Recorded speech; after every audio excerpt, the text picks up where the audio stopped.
Joe Orth and I are starting a podcast. What should we call it? Hey, don't pick on me. You know why? Because this is why. Let's see what he says. The Joe Show? Give Joe the business? That's right. Cup of Joe. Cup of Joe. What is happening here? Would you listen? We'll give you a chance. Thank you. Thank you for tuning in to episode 36 of the Together We Shall podcast. I want to let you know that this episode does reference suicide and PTSD. Our friend Lupita has dedicated her service to running for their lives. In doing so, it has helped her navigate the darkest of days. I found it fitting that we start this episode with her telling her story in video long form if you're watching on YouTube, but if listening, telling her story in her own words about her why she runs for their lives.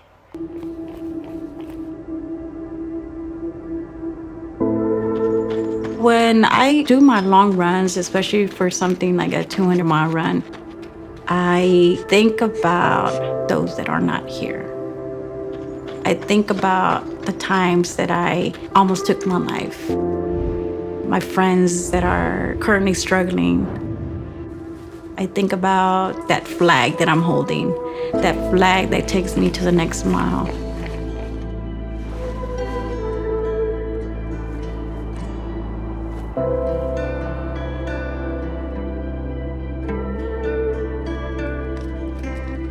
We lose 22 veterans a day, and it's just so unfortunate that they don't have someone to go to, talk to, listen to.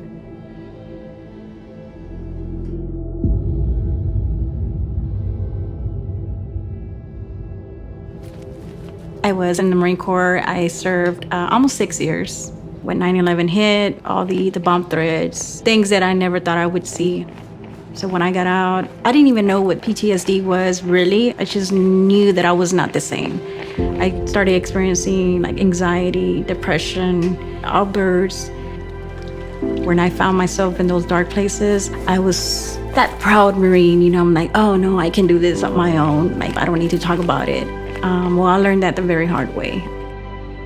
That's when I started to see a therapist. That's when I was then diagnosed with PTSD. Running has helped me in so many different ways.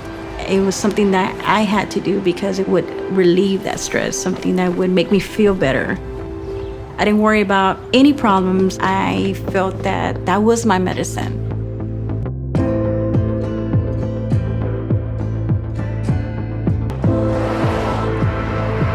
The unique thing about this run is that every mile that I run, I place a flag with the name of a veteran that's struggling with PTSD or took their lives. And this is my way of paying it forward to inspire others, to motivate others. If I can save someone's life, even just by getting out for another day, that's what makes me go to the next mile. Dear Lupita, your dedication has helped many fellow veterans to know that we are not alone, to bring light to our brothers and sisters who struggle and those who have lost the struggle. I would like to thank you from the bottom of my heart for everything you have done and will continue to do. Letters like this motivate me to continue doing this run because there's still veterans that I need to honor, so they know that no matter the hardship that you may encounter, there is someone out there that loves you. Don't give up.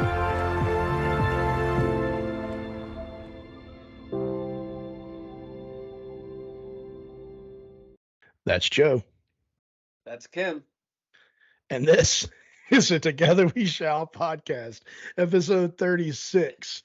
Man, you tried to throw me off and it almost worked. How are you, Joseph?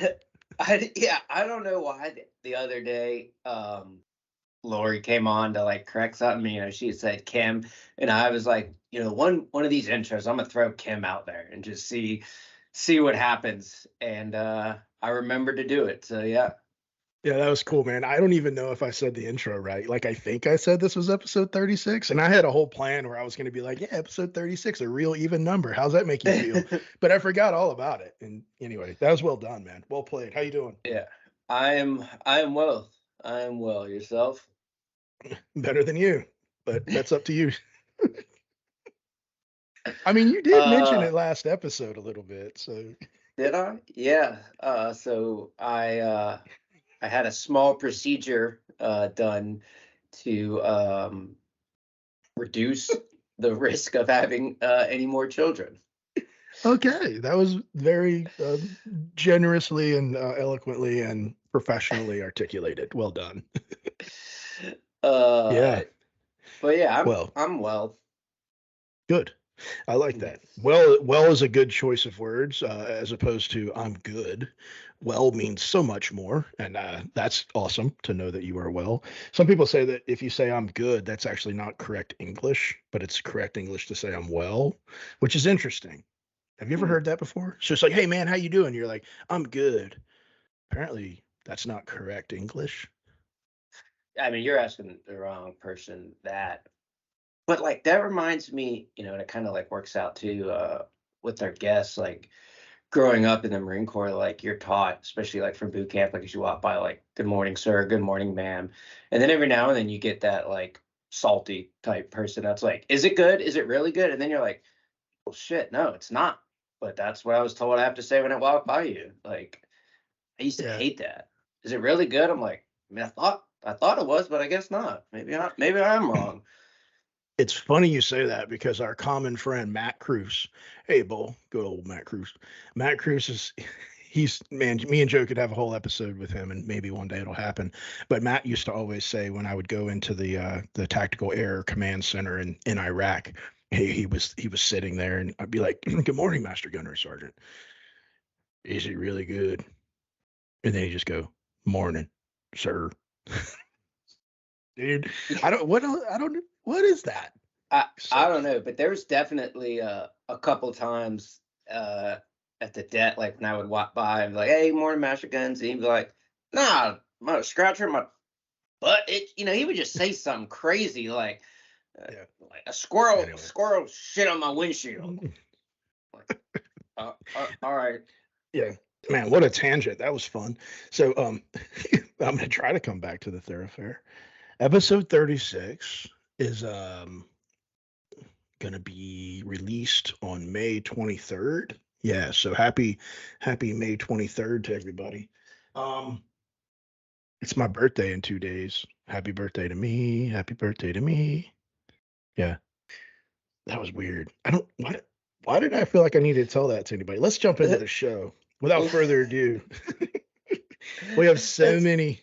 Go ahead. What was it? Not Van Gundy. Who was it? I'm 40. I'm a man. That's how I pictured you right then. Like, I'm 46. It's my birthday. Everyone tell me happy birthday, and yeah, it'll be great. It's a great idea. I don't even know what you're referring to, but is it a movie? No, the football coach. Was it Grundy? basketball? Mike Van Gundy. He's like, they were like picking on like a reporter was picking on his players. And he was like, I'm 40. I'm a man. You talk to me about that. I don't know. It's kind of like like he went like Mad Hatter. Yeah, okay. Got it. I'll send you the clip. You will appreciate it. Okay. Playoffs? Yeah, anyway, exactly. That Dennis Green kind of thing. Okay. Well, I was about to introduce our guest, but she left. No, there she is. Ladies and gentlemen, let's welcome Lupita to the show. Hello. Hello. Well, Happy get all that. birthday to you. Happy birthday to you. I love that. See, she's always on the ball. I love that. Thank you. You were officially the first person to wish me and sing to me. So we start all of our introductions of guests off with a simple question. Where are you physically located and why do you think you're an episode 36 guest? Houston, Texas. I'm taking some time from work to be here and do this awesome podcast. I would say because I think I can offer maybe some type of inspiration. I feel that I can. So I've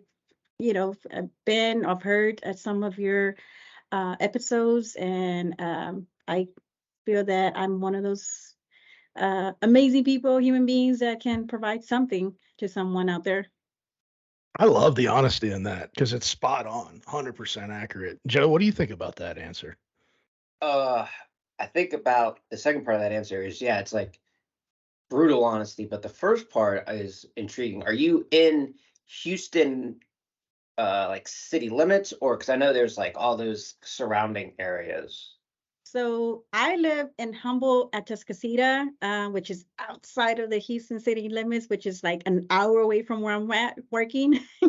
But I love what I do. In a second, we got to figure out what that type of work is. But Rooster, this is like the first time where we got back-to-back guests that are basically neighbors. Because Lauren lives in Spring, Texas, and looking at the map, that's like it's right there. Yeah. How about that? How about that? Yeah. I always that's got to pretty look at the cool. map, like when everyone tells us where they are. Like Mhm. just I don't know. That's like the weird intel nerd in me. Like I'm like I got to see it. So now I know. And not really with any effort, but like both episode 35 and episode 36 guests are both part of Ainsley's Angels in Greater Houston, which has nothing to do with why they're on the episodes, but just kind of a neat. And then that's cool. I like it. It's cool. Okay, it's cool. How much Very caffeine have cool. you had today? Dude, you nailed it. I have had too much caffeine. You absolutely nailed it. That's what's wrong with me. Yeah, well, I mean, speaking of, it's Miller time, ladies and gentlemen. Everybody get out your favorite beverage. It doesn't matter Yeah. whether it's alcohol or non-alcohol, Unfortunately, water, I'm at or work, so this is yeah. what I'm at to do with. You have the Celsius going on. You are not the Yeah. first guest with the Celsius. Goodness. It's the Dude, orange stop. one, so. Wow. Well, uh, I said Celsius. That's Are a you like lot, dude. I don't know, what did your CPAP say last night? Did it say like 100? Like did you get sleep and you just woke up and started like chugging caffeine? I don't know. Why don't I figure that out while the two of you figure out all the things y'all have in common? Ready, go. Okay. Let's see. So Marine. Marine, yep. And we both have Ainsley Angels wristbands on. Oh, yeah. I'm sure there could Attention be to detail, huh? Attention to detail. I'm sure there could be many. So what do you do for work? Yeah, so I work with the Harris County Probation Department, and I work with the Veteran Treatment Court. I do the misdemeanor caseload. I absolutely love my job because I get to encounter with other veterans. And, we all have our different stories. So it's always good to have a veteran sit in my office and get to know their story. But yeah, I love what I do. Right now, we're helping with a different type of caseload, which is the DWI caseload, and there's a lot of them, unfortunately. But yeah, I love being able to, I don't know, make a small difference in these people's lives, especially those veterans. And I love to build a report with them. I think by the first month, I kind of already know all their life story, but I love that. I love that I'm able to build that report with them. But yeah, that's what I do. I like to say that I'm a case manager instead of probation officer. That kind because that word kind of tends to scare people away. So I prefer to say I'm a case manager instead of a probation officer. So right, you're working with veterans that committed a crime. Right. Yes, most of them are assaults and DWIs. Interesting parallel. Another intersection is Judge Hidalgo. Did I say that correctly? Hidalgo. Oh wow! You don't love pronounce the listening to H. you. You don't pronounce the H. It's Hidalgo. Judge Hidalgo works in Harris County. In fact, you probably know the judge. She just had a chance to participate in an Ainsley's Angels triathlon like last week. I saw that. I saw Heather posted that. I'm like, oh, that's so awesome. Yeah. So how about that? Yeah. Another little intersection. Another intersection is that we all know of the Travis Manion Foundation. Some of us have wristbands on to acknowledge our commitment to the Travis Manion Foundation. Oh, wait, we all do. We all do. Hey. So there's not many people in the world who wear Ainsley's Angels wristbands and Travis Manion wristbands every day. And that's pretty cool. I honestly think without even us, I think that this wasn't planned. This was just, I'll go so far as to say we're the only 3 people in America right now that do that. That's pretty awesome. I mean, that's a pretty big deal. So Mm-hmm. Pretty cool. It's a reach. I could be wrong, but hopefully a listener tells me I'm wrong. That would be cool. And if you are going to tell us that Rooster is wrong, please email podcast@indesigners.org to do so. Yes, very good, Joe. Love that. Very good stuff. The other thing we have in common is Asics. Joe, actually, if Joe sits up straight, you'll see he's wearing his Asics shirt. I'm Yes. not. I'm at work, so. Yeah, no, totally Yeah. fine. But let me. But I carry this. This is my backpack to work. Yes. Yeah. Nice. Yeah, and these are my shoes today. So anyway, a bunch of Asics Right. connections. Let me It's take something a sip about of the. this. I know. I was gonna say it's something about the Celsius. Anyway, all that aside, man, like the whole point of that little exercise was to show that with a little bit of conversation, you can find so many intersections in telling of one story. Like I've known you now for a good while now, personally for at least 2 years, but we've been Yeah. connected through different connections for gosh, as long as you've been a Marine. But I never knew that you worked in the Harris County judicial system, and I certainly didn't know what you do every day, and until you just explained it the way that you did. So, taking time to hear one story, and that's really the point of this podcast, is to frankly hear stories and to share those stories because there's people out there that are interested. So, would you like to take us back? Maybe to your humble beginnings and how you got to the decision to join the Marine Corps. Yes. So I was going to University of Houston. During that time, there wasn't a lot of resources, or at least I didn't look into them in regards to, scholarships and all that. So my dad had to pay for my first year when I went to school. But unfortunately, I guess my ego was too high. Or I don't know. It just got the best of me, and my grades were shit. Sorry, they were like not good. So I was put on a 1-year academic probation. When people found out about that, some close friends, they were like, "What? Lupita, you were on academic probation? I'm like, that's not like you. You graduated top 10% of your class." I'm like, "Yeah." Well, I felt bad because my dad had paid for that first year, and I needed to do something to get back on track. And I certainly was not going to sit out for a year. Well, my best friend, who had just recently enlisted, it told me about the Marine Corps, and next thing you know, I signed up, and a couple of months later, I was tripped out. I went to boot camp in July of '98 and graduated the 98 of October. Was it the uniform? Possibly. I like the uniform, but I think it was more because of this schooling that I looked into. I'm like, oh, well, they say they're going to pay for my school, and which they did. And I was able to get my master's and my bachelor's. So for me, it was the school that really got to my attention. Obviously, when I was there, it was a lot more as to why the reasonings were bigger. Because I was a real hardcore Marine. I was one of those 300 PFTers. I was doing 14 pull-ups. I was pretty hardcore. And they told me about the Marine Corps Security Guard program. I was in Nigeria. I was in Rio de Janeiro. I was able to travel to different other places while in the MSG program. And it was the most impactful, most amazing experience of my entire career because I got to see different places. There was friendships that I created, especially what am I, 5'2" back then. When I say back then, because I've gained some pounds, but back then I was like 107. you know, you're 5'2", 107 pounds, being a Marine security guard, being able to do the stuff that, a lot of people don't know that Marine security guards do, which is, protect the ambassador, classified material. So it was pretty nice, especially with the class that I graduated.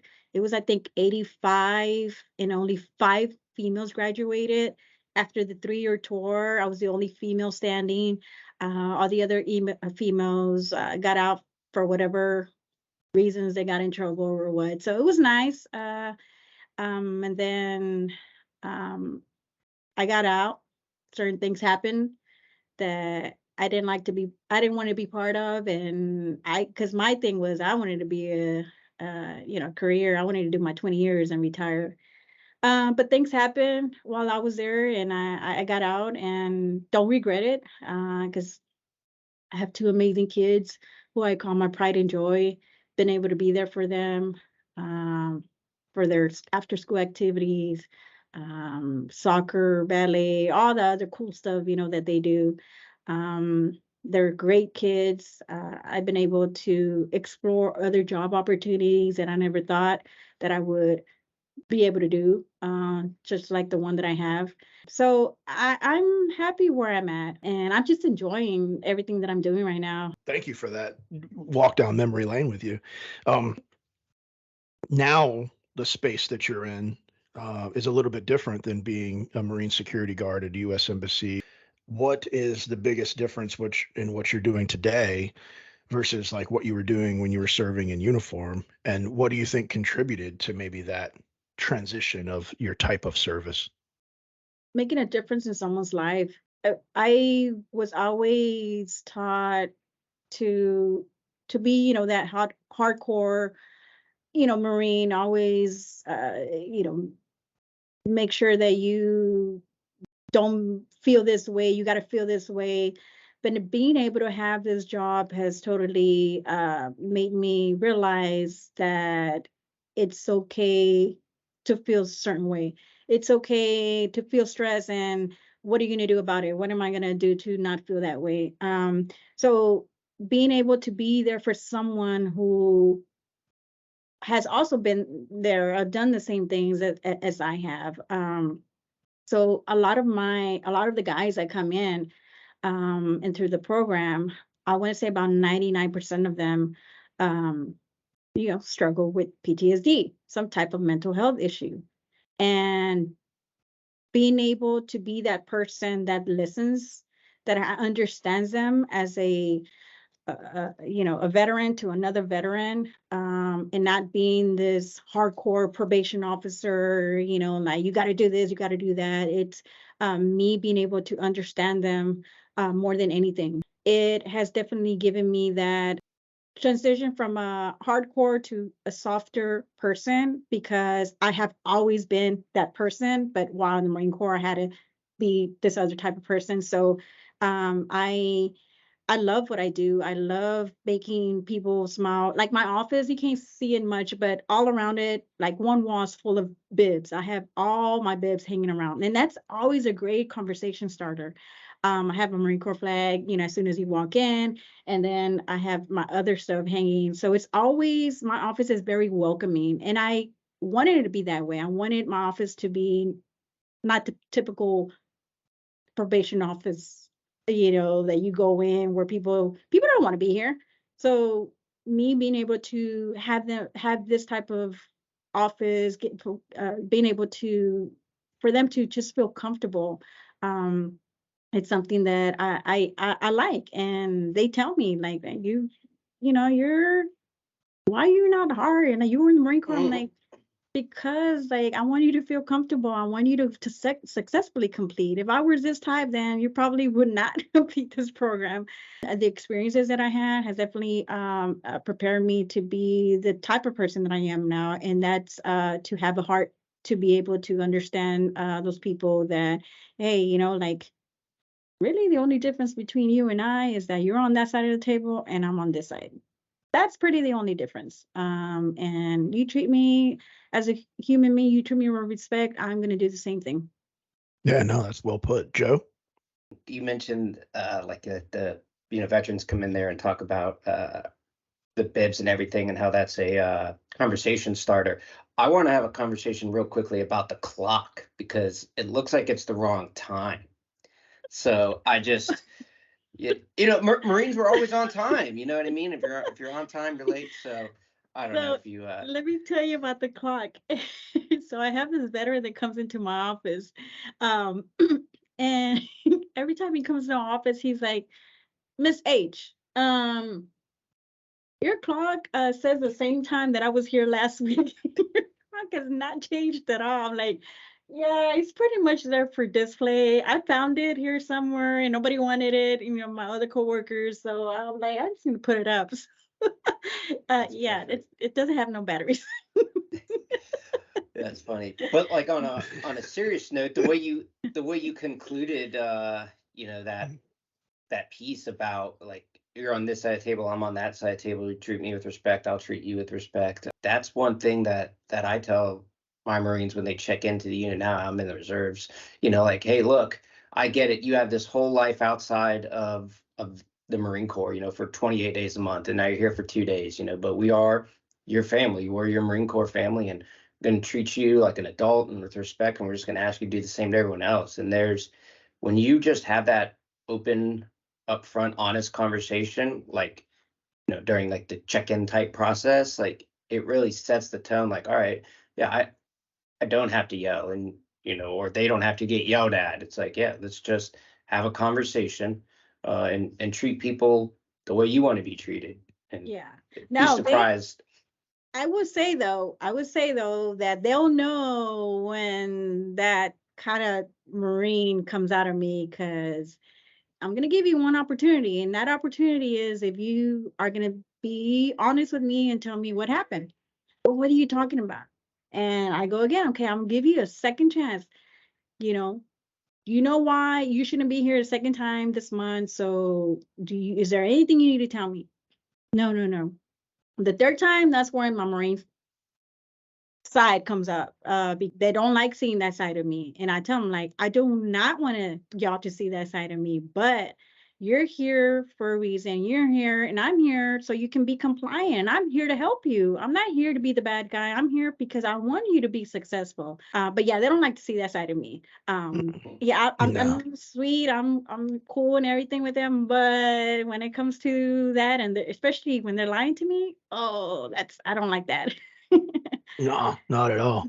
We one of the things that you spoke of earlier was just some of your clients do have PTSD, maybe tied to their service, maybe tied to just to life in some cases. That gives me, a good opportunity to kind of bring up what you do in your extra time among all the things. Run for Their Lives. PTSD awareness is something that you've put a lot of energy into. You're very passionate about it. I'm curious, like, why? Why is that what fulfills you? And could you explain a little bit about what it entails? Yes.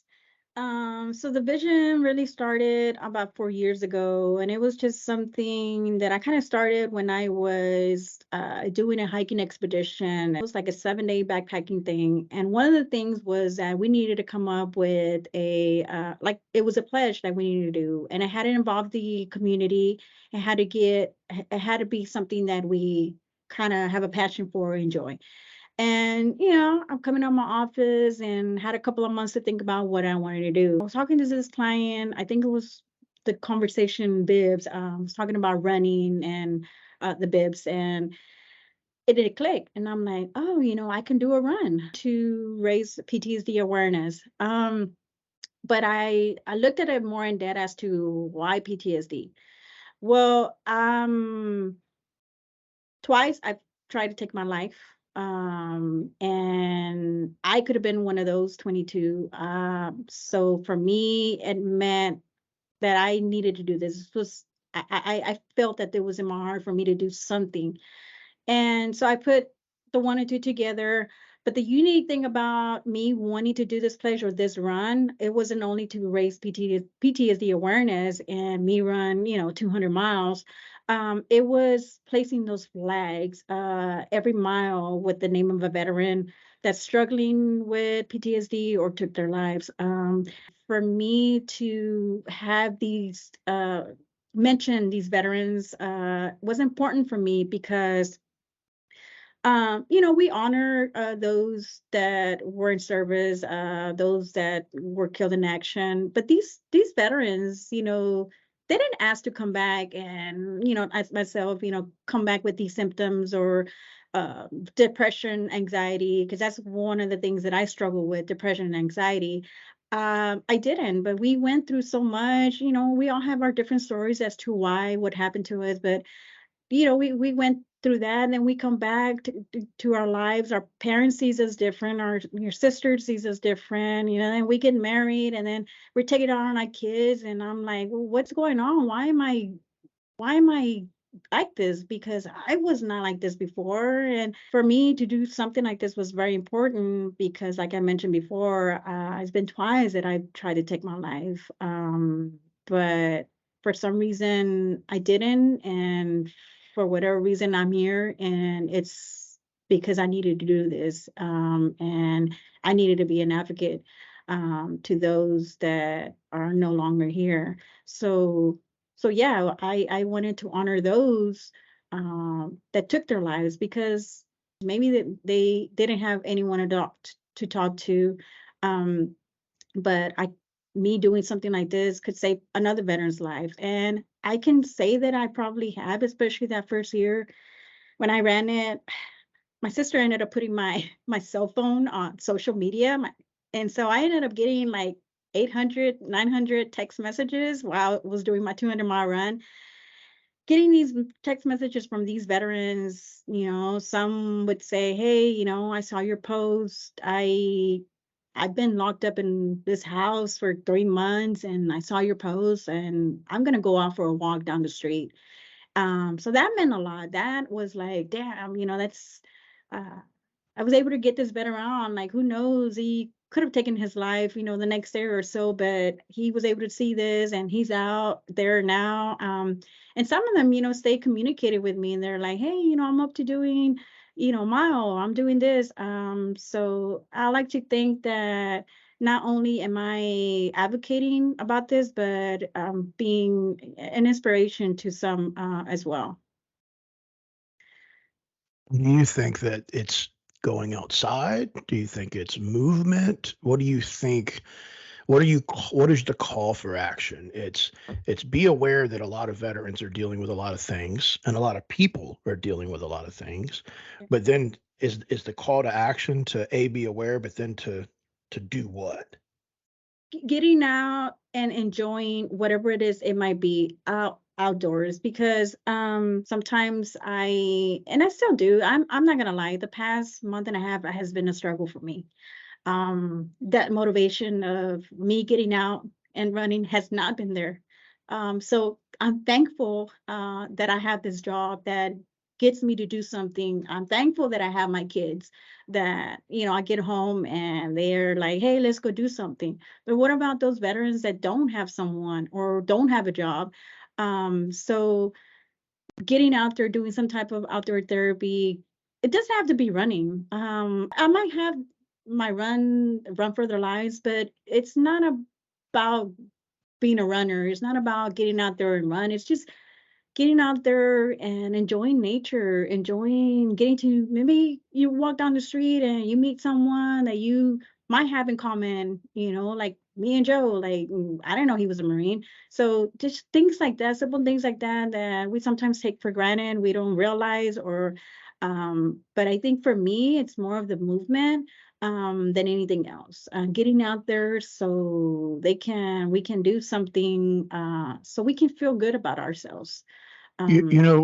Sometimes it's just too dark though, and it's too heavy, and you don't even want to leave the house, or in some cases don't even want to get out of the bed, don't want to see people.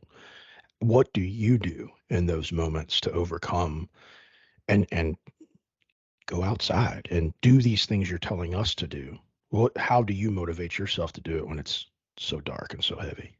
I used to think that it was wrong to feel that way, to be depressed, to struggle with anxiety on my own. I felt that I needed to go through it alone. I have learned that it's okay for someone else to know. So what I do personally, I'm thankful that I have great friends, and my family lives about an hour away. So sometimes it's hard for them to come take me out or do something. So what I do is I just send a text message, and I'm just, hey, if I haven't talked to one of them, like, hey, what are you doing, or what? Then the conversation starts. Then, I start laughing. We start sending emojis. Next thing you know, I'm kind of feeling better. And that's where I actually get my motivation. That's where I say, hey, you know what? I probably don't feel like running 5 miles today, but I'm just gonna go down the street and, I'm gonna take my son, and so he can ride his scooter or his bike and just be out there for a couple of minutes. It might be 5 minutes, but it's still something. Next thing you know, it's like I'm out there for an hour, which is great. But that's what helps me, being able to text someone, message someone. I'm not really a caller, so I usually do the texting. What are those millennials? I'm not a millennium, but that's what they do now. So that's what I do, and that's what has helped me to get out and continue that movement. Like I said, I've struggled and nobody knows. Nobody knows. Only one or two friends that I've struggled, that I've had no motivation. My daughter is the one that has been helping me in regards to getting me out. Like, hey, mom, like I need to start working on my AFT, because she's going to A&M core cadet, so she has to do the fitness test. So it's like, I need to start getting better in shape or what. So you want to go for a walk? I'm not gonna run, but I'm gonna go for a walk. Like, you know what? Okay, let's go. But I have her. Some don't have anyone like I do, like my daughter. So I would say, reaching out to someone. I got better with that than keeping stuff to myself. Lot to digest there. I think, like, I don't want to say it's a Marine Corps military, rather, like, mentality, but I do concur and believe that a lot of us have that, like, you're not supposed to feel sad, and you're not, we're war fighters and all of that. But I mean, it took me basically 38, 37 years to, like, start expressing that, like, I'm not happy with X, Y, and Z, and going down the proper steps to try to remedy that, whether it is, getting outside and moving, or, my cold plunge, things of that nature. Like Rooster the other day, it was like, what are you going to do for your mental clarity this week while I can't, do all those things? And it's like, well, I don't know, cleaned a lot. But like the movement, I think a lot of it is also like getting outside, fresh air, good old vitamin D. But if you're one of those people that like just doesn't necessarily like being active, like moving your mind, so not just sitting down and like binging Netflix or something like that, which guilty I did the other day, but doctor's orders I had to lay down. I have a friend that took to painting, and that's like their mental movement, so just finding something, whether, again, yeah, it's the walk, and letting whoever know, like, they're there. We hear it far too many times, 22 times a day, or you see a poster, like the mantra of like, there's always someone to talk to, the Veterans Crisis Hotline, like there's something out there for everyone. I'm the same way too. Like, I'm not a caller, but like just the checking in, whatever number it was, Rooster, when we had Pat on and talked a little bit about this. Just the other day, he was like, hey man, just checking in on you. And then we went back and forth for a little while. So like, it's hard for me to do it for sure, but like once someone does that to me, then it's like, great, that conversation's going. So like letting people know that it's okay to have feelings, to be, have like Rooster said, it's good to cry, right? Or Jimmy V said it too, right? Like, it's having those emotions, right, is okay, and sharing them with someone.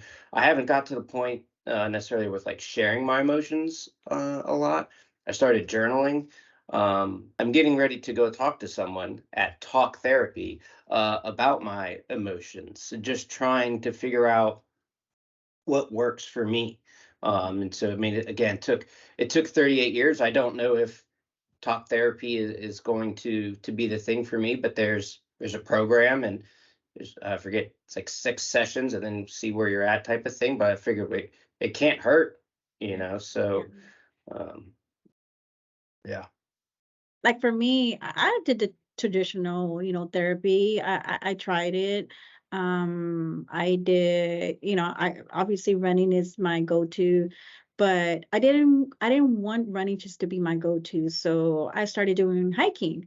Although I love running, I think hiking is really my go-to. I love as absolutely just love getting out there. And like this weekend I'm going to do Mount Wheeler. Next month we're doing Mount Hood. And I love just going up there and climbing these 13, 14 footers. Some of them are not easy, some of them are a struggle. But being able to get up there and have that feeling of accomplishment, that feeling of like, yeah, I went through these obstacles. I was, feeling like this. I didn't want to do it. I wanted to quit. But that goes back to, I use that in comparison to actual life, what I struggle with. I am able to come back home and like, okay, let's go another month. Let's see, what we got to do to stay motivated, what we got to do to help someone, especially with me and my job. Sometimes it's hard. Like right now, I'm extremely overwhelmed.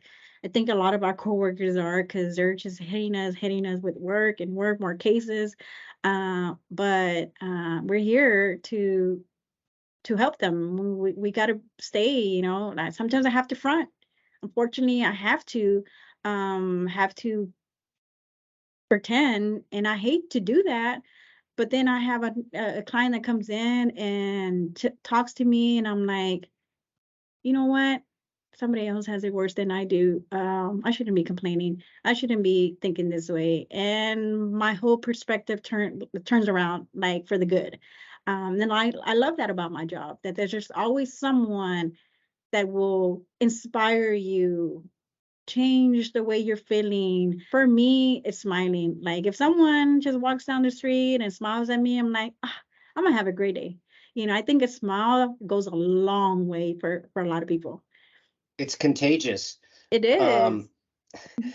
Do you think that two things, the hiking intrigues me, right? Do you think that you're enjoying, I don't want to say enjoying it more than running, but like the slower pace and being able to like take in, like, I mean, we've all done runs and, 200 miles, and like there's times where you're in the zone and you forget what's around you. And then there's times when you like, if I just walk, around the block with my kids right on their scooter, I can notice more things, and some of it's beauty, some of it's not. But do you think that's what's drawing you more to hiking these days? Yes, definitely, definitely. Even though the running, when I'm running, like it does help me clear my mind, and I start thinking, like, oh, what do I need to do, changes, whatever it might be. But I think hiking just takes it to a different level because it's just like at a slower pace. You could just see around, enjoy this, the nature, or just I get to actually process things a lot better, with hiking. So yeah, I would definitely say that. You talked about like heavy caseloads and putting on fronts, and like, I mean, you're human, right? You're going to have bad days too.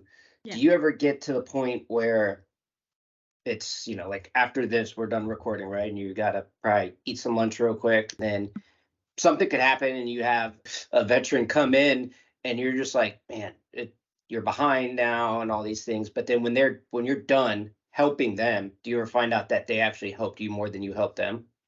Oh, yes. And that's why I love my job.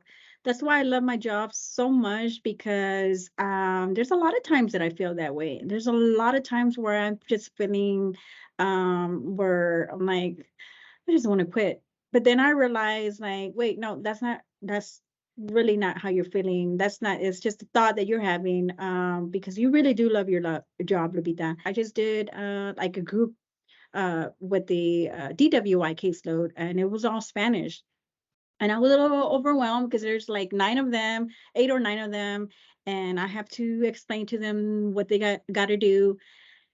And then someone says something, next thing you know, I'm laughing. I'm just like, I forget about how I was feeling. And I'm like, I feel better now. I don't know what, exactly changed my mind, but I feel better, and I'm gonna do whatever I need to help these people so they can be successful.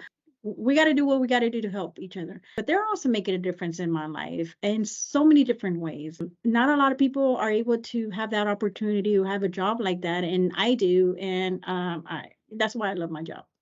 More people don't love their job, vice love their job. To be able to say you love your job, that's awesome. I mean, I think that's what everyone that doesn't love their job would strive for. So yeah, I'm happy that you get to do that every day. Yeah. I think it's that service element that's in there. I mean, you found service has provided healing and happiness, and when you get a chance to actually be in a position where, as a Spanish speaker, you were able to talk to these 8 or 9 people in their language, in their dialect, with slang, and you're connecting to them in a Yeah. way that Joe and I can't even begin to. I mean, we trying to say your name correctly, Lupita. So I think that level of, it's more than just surface in that case. It takes it to another level because it's that meaning and that relationship and then that opportunity to engage with them. And this is multiple cases, all of your clients that come in. That's really cool. And I echo Joe, like the opportunity to find something that you love. That could be therapy in its own right. Almost this idea of purpose and passion and how they, Yeah. yeah, that's really awesome. I mean, it sounds like it's almost like the quality over quantity thing, right? Like you have this connection, and yeah, you and your coworkers are overloaded. But I mean, like, correct me if I'm wrong, isn't Harris County like top 5 of counties Yes. in the country? I would assume up there too with veteran population. I mean, outside of maybe like LA or New York. So I mean, yeah. The fact that you love your job is great because it sounds like you're going to be busy for a long time. Yeah, and I get asked a lot of people because, like I mentioned earlier, I have my master's in criminal justice, so people are always asking me, like, oh, why probation? Like, why do you want to be a case manager? And my response is always like, I love my job. I don't see myself, anytime soon leaving or applying somewhere else, because not only do I love my job, but they're very supportive of what I do in regards to Run for Their Lives or in regards to what I do with ASICs. And it's hard to find some, employer like that where the director, nominates you for a volunteer award with the state of Texas by the governor. I actually have my days coming up here. I got a proclamation June 10. So because of what I do with Run for Their Lives. And that was pretty cool. I was unexpected. And what I do is not to get recognition, to get out there. What it's a passion. It's a passion that I have. I think everything that I do it with passion. Um, Volunteering, hiking, helping the youth, my work, my kids, friendship. I value all of those things in my life. Yeah, and we're grateful for your service to Ainsley's Angels. I know Heather and you have connected, and you were able to volunteer at the Houston Marathon, and there may be other opportunities to volunteer and help Ainsley's Angels. There's a lot of different marathons across the country. You said you're into hiking. Maybe you can have another marathon under your belt. I don't know, Joe. Do you know of any marathons that might provide connection? Probably the Marine Corps Marathon in October. Oh yeah. Right. People's Marathon. That's a good one. Oh yeah. Yeah, that is I a have good two. one. I have two Marines that want to do a team with Ainsley's Angels. I told them about it. Originally, I wanted to have 6, but I got a response from 2. So we do want to do a team if there's still availability, and they're on board. Yeah. Wait. Joe, did it just happen? Live? I don't. Well, until an email comes to joe@ainsley'sangels.org, Okay. it's not official. But yeah, we have spots Okay. for sure. So I'll be sending you that email. all right. Heard it here. Heard it here. 11:06 Central Time on 23 May. And you've run the Marine Marathon before. This is no new opportunity for you, but I think it'll be number 9. That's awesome. Yeah, so it'll be fun because we'll have a little dinner the night before, and we'll be able to introduce your friends to the Ainsley's Angels family, and perhaps do some races even before then, because the upcoming, for all your friends that live in Greater Houston, we have the Twilight 5K coming up on October 7th, and that's happening right there in your backyard. I'm currently scheduled to make the trip there as long as airlines and life allow for it, so maybe I'll see you. Nice. I had a great time. I really did. Thank you so much for joining us. No, thank you for the invitation. I really, really, as I mentioned earlier, as far as mental state, I haven't been there. It's been a struggle for me. So I really needed this. And I do want to say that I also struggle with public speaking. That's something that I have never been comfortable with, but I don't know, today both of y'all had really, really, and I really mean this with a lot of heart, really made me feel so, so, so comfortable. That doesn't happen often. So I was able to just speak freely. I was not nervous. I was just, I think at one point I might have cried too. So, but thank you for this so much, for the opportunity. I really do appreciate it. Yeah, and like you get to help people, 40 hours a week. Like Rooster and I did this twice a month, and it's the same level of emotion.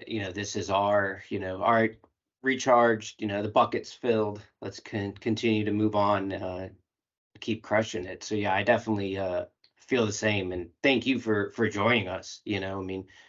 Rooster and I can sit here and talk to each other, all the time, but it's always great to have a different perspective. And so thank you for being vulnerable and talking to us.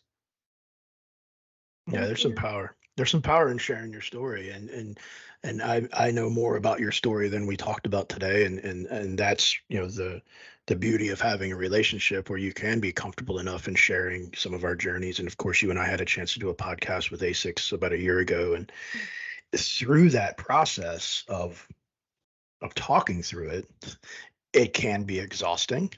But there's some really there when it comes to wellness. How do you get well? Yeah. Well, in order to get well, I feel like you have to exercise. And in the process of exercising, we know that helps us with physical wellness. But through communication and taking our guard down and talking and sharing, we can help ourselves, I think, with mental wellness, if you will. And that's something that wasn't shared to any of us Marines back, 20 years ago. It was, don't share your feelings. It was, keep moving, close your mouth, don't cry. I'm grateful that I've seen the other side of how to be well. Yeah. We're at that point where we need to kind of wrap this thing up, and we'd like to do what we always do and say, what would you like to leave the listeners with as they prepare to carry on with the plan of the day? We all go through different struggles. Just remember, I can, you can, we can, and you're never alone. You know what? I got enough. He's in charge. We're done. This was good. Yeah, we're done here. The structure of this building has reached its capacity. Find your people, and if they make you feel sexy, even better.